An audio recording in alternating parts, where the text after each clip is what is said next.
Hi everybody, it's Lacey and I'm back with another video. So I've had a very crazy spiritual journey, and I'm not gonna do my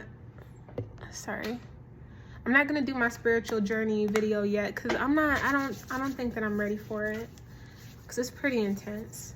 But I am a Christian, and I read my Bible and everything, and when you transition and you actually awaken and all that crap, it opens up the Bible times 1,000, and you see and you notice a lot of things that you wouldn't have noticed. And if there's anybody out there that's trying to get back into Christianity or trying to get back into the Bible, and pray and get back with God and all that, I 100% think that you should. You know what I'm saying?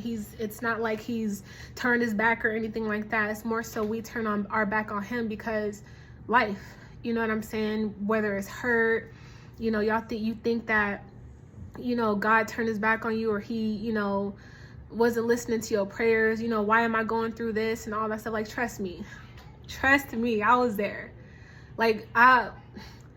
I think the last time I ever felt alone was probably 4 years ago. Super toxic relationship. And I don't know why I was in the dark. I was literally on the floor in the dark just crying. And I just felt like the walls was closing in. I was so sad. And this, I'm not trying to reel in no sympathy. I'm just telling y'all my story, okay? I felt like the walls was closing in. This is before I became spiritual and all that. But I was literally, this is my last time ever feeling 100% empty. But yeah, I don't know why I was in the dark, but I was in my room in the dark, no lights was on or anything, and I was just crying. You know what I'm saying? One of those cries where how you just holler and yell, and just that sorrow, almost when somebody dies. That's how it was. I was on the ground just crying, and plus being in the dark, I just felt the walls was closing in on me. And I could not understand why I was going through what I was going through. You know what I'm saying? All of it is going to make sense at the end. That's all I can really tell you is, everything is gonna make sense. Life is basically just a whole bunch of puzzle pieces. You know what I'm saying? That you gotta put, that will come together. The farther you go into life, and everything, will make sense. Once you wake up to God, God is literally the only one that kind of woke me up and helped me to understand why I went through all the stuff that I went through, and kind of my position. But anyway, so I've been reading the Bible, and the Bible is so funny. It's crazy because I wasn't raised in church. You know what I'm saying? I grew up listening to Luke, doo-doo brown, all the hey, at 5, popping on the floor. I still do. You know what I'm saying? And I prayed, and God knows that he still got some work with me. But when I pray, I can hear God. So when I pray, one of the messages that I got was, I can be me. I don't have to sit there and pretend and act, I don't do that. It's freeing when you actually have a spiritual relationship with God, because, you know how in church they say come as you are? That branches off of God's message for everybody. You know what I'm saying? He don't want you to, you have to represent him, period. Don't just go out just, murdering and killing and doing all that just because Jesus died for your sins. And, right now it's allowable until Judgment Day. You know what I'm saying? But if you're going to be a Christian, you represent God and Jesus. But he knows that I'm still working on me. Sometimes I slip and I be cussing and whatever, you know what I'm saying? But the Bible is so funny. I think the funniest verse, I'm not even through with the Bible, you know what I'm saying? I'm not even halfway through, I'm new. But one of the stories that was just so funny and about relationships too that I love is the book of Esther. So let me just tell y'all about it, okay? For those that, just a different perspective if you don't see it this way. So the book of Esther starts off with King Xerxes. And he's a king, you know, he's very abundant and things like that. And he has this wife. I forget her name, but this is the wife that he had before he met Esther. So he had this wife that was very like, you know, he was very abundant and things like that. So they're at a party.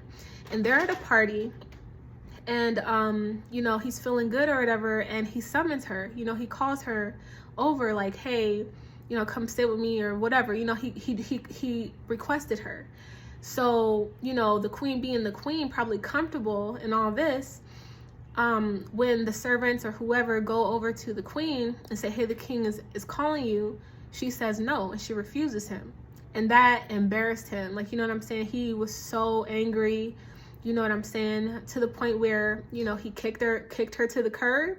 And it became like a little, love and hip, no, not love, like Flavor of Love, you know, like, I Love New York kind of thing. So it became a dating show. So basically King Xerxes, you know, was looking for a wife. So he ended up finding, I think it was 12 women, and Esther was one of them. And so basically, you know, he found favor with Esther. He ends up falling for her. You know, she was different and things like that. And so, you know, eventually Esther becomes his wife. And so his wife and the new queen. So Esther, I believe in the Bible, was Jewish or something like that. You know what I'm saying? And King Xerxes had like a right-hand man, like a best friend, and named Haman. Sorry, I'm just checking the sorry, I'm back. I had to check my percentage and my phone cut it off. Yeah, so I'm gonna need to charge my phone soon. But anyway, so King Xerxes had this best friend named Haman. And Haman was basically his best friend and stuff like that, but he was like low-key, like a hater in a way. Like, you know what I'm saying? So Queen Esther had an uncle named Malachi. And Malachi was her uncle that I think raised her. I think she might have been an orphan or something like that. And her uncle was basically like her father figure. And so, you know, with him being her father figure, he was also allowed in the palace and things like that. So King Xerxes, you know, was very impressed with Malachi, like, you know what I'm saying, like giving him like duties and things like that. And Haman started kind of being jealous of him. And I forget the reason, but basically Haman kind of made this plan, like, you know what I'm saying, I'm gonna put in a request to have all the Jews killed. Or there was some kind of plot where, you know, Haman was trying to exterminate like all of them, you know what I'm saying? But the catch was nobody knew that Queen Esther was Jewish, that she was a Jew or whatever. And so he's like terrorizing people and things like that. And Esther is kind of scared because she's like, dang, you know, I'm a Jew. What if, you know, they kill me? And she was very fearful because she, you know, she's a new wife, she's a new queen, so she doesn't know how King Xerxes would be with this information, if he's gonna be, you know, I mean, he kicked out the queen, like, you know what I'm saying, and got a new wife and all. She probably, this is just me assuming how Esther feels, is like she's probably like, you know, dang, like he don't play that, like, you know what I'm saying? So what she does that's so beautiful is and it also shows that King Xerxes was in tune with God as well, because Malachi and Queen Esther were very fearful about, you know, being found out and just scared and walking on eggshells.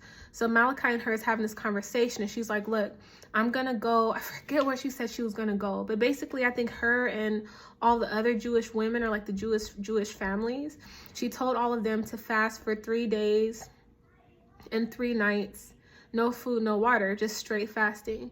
And, you know, for those that don't know, when you fast, it opens you up spiritually, and you're able to hear and receive messages from God, and God can hear you clearly, and that's kind of like how blessings and things can manifest for you. So just with her, even, that was just so beautiful to me to see that. And so she fasted, right? And so while she was in the middle of fasting, King Xerxes had, what happened? There was something super tight that happened. So basically King Xerxes was about to do something, and then he ended up, no, King Xerxes, so Esther fasted and all of the Jewish people were fasting. And then after they fasted, you know, it goes to the scene with King Xerxes, and King Xerxes was sleeping and he had a dream and he woke up. So just put two and two together. So Esther is fasting, which is a spiritual thing. You know what I'm saying? And dreams and stuff, the sleeping realm and all that stuff, that's also part of spirituality, right?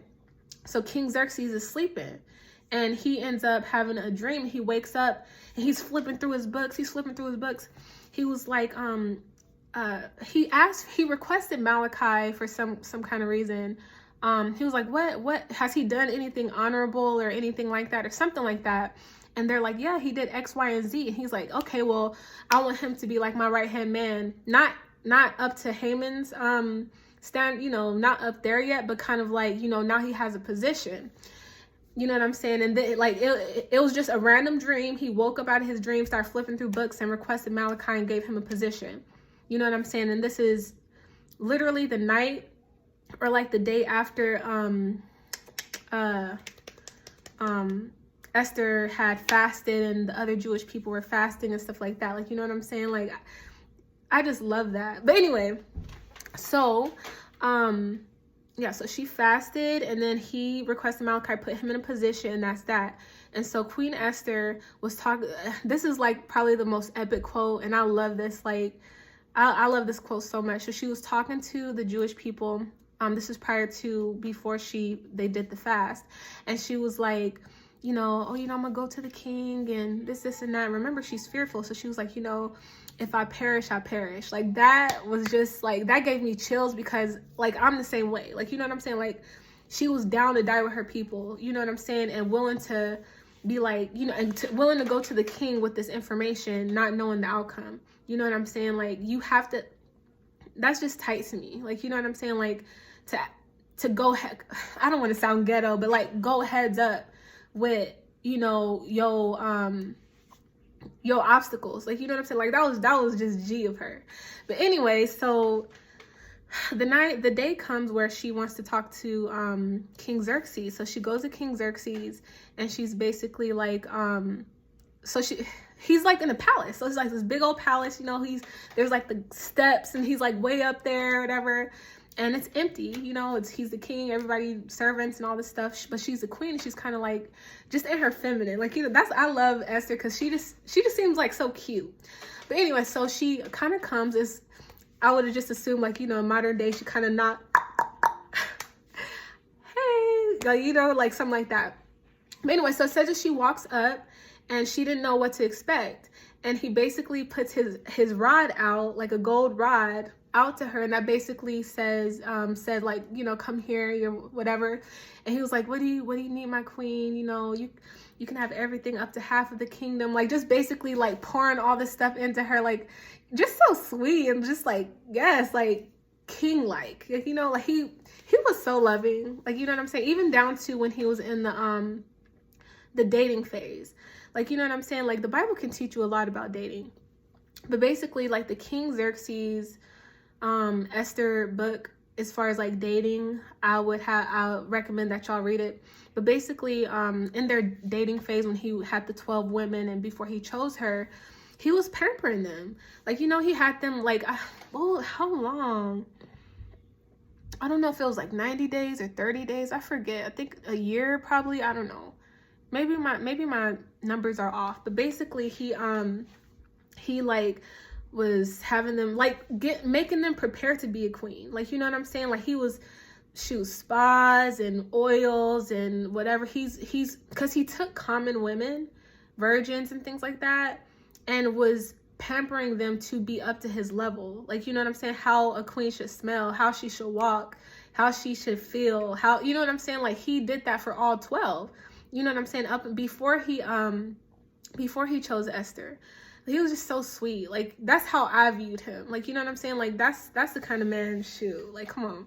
But anyways, so she's at the door, and he's like, you know, he puts up his rod, and he's like, come here. And so he's like, yeah, you know, shoot, you could have up to half of what I got. Like, like, you're my queen. Like, you know what I'm saying? And she was like, you know, there's this problem, you know what I'm saying? There's someone trying to kill off the Jews and this and that. And, you know, I think she actually said that I am Jewish. She's like, these are my people. He got up, he was like, and that's the thing that I like about him. Like, he's sweet, but he don't play. So he basically got up, was like, oh, he got all outraged. And she was like, Haman. And something happened. I think he summoned Haman or whatever. And let me just backwards a little bit. So while Haman was plotting, he was with his family and kind of going over his plans with his family, his wife, and his kids. And basically what his wife recommended, or someone recommended, or maybe it was him, he basically put a pole in his backyard. So when all the Jewish people died, he wanted to put Malachi, which is Esther's uncle's head, on that stake. He wanted to take Malachi's head and put it on that pole in his backyard. So when King Xerxes found out that Haman was behind, like, you know, trying to get all the Jews killed and things like that, he was hot. Like, he was mad. And so I think they ended up summoning him or whatever. And so they summoned him, and then King Xerxes and Esther's kind of like just chilling, you know, being they kingly and queenly self, like just kind of like, yeah.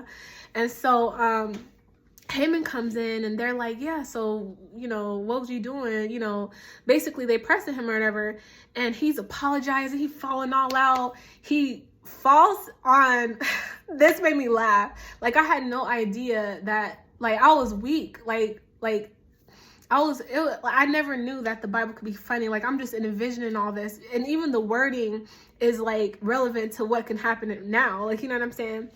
So basically, when they, questioned Haman about the stuff that he was doing or whatever, he was like, he was falling all out, just asking for forgiveness. Please forgive me. And he like falls on Esther's lap, like all on her feet, and like, please. And the king was like, she was, you know, like, he was like all on her. He was like, so you're gonna molest the queen in front of me in my presence? Like, are you serious? Are you nuts? You know what I'm saying? So King Xerxes was mad. And so long story short, Haman ends up dying, and Haman's head ends up on the stake in his own backyard. Like, that was just so deep. Like, I just love that freaking story. Like, that's probably my favorite so far. And I still like Genesis. Like, I just love the love story between you know, Adam and Eve, and just the parables in the Bible, like breaking those down, and just like, it's just, the Bible is tight, like, for real. Highly recommend it. But yeah, so just wanted to give y'all that little story if y'all ain't never heard it that way or whatever. But I highly recommend that you read it. It's a lot of dating gems in there, and just like, a lot of the men are in the Bible are honorable, but like King Xerxes is definitely like my favorite. So anyway, you know, tap in with the Bible, y'all.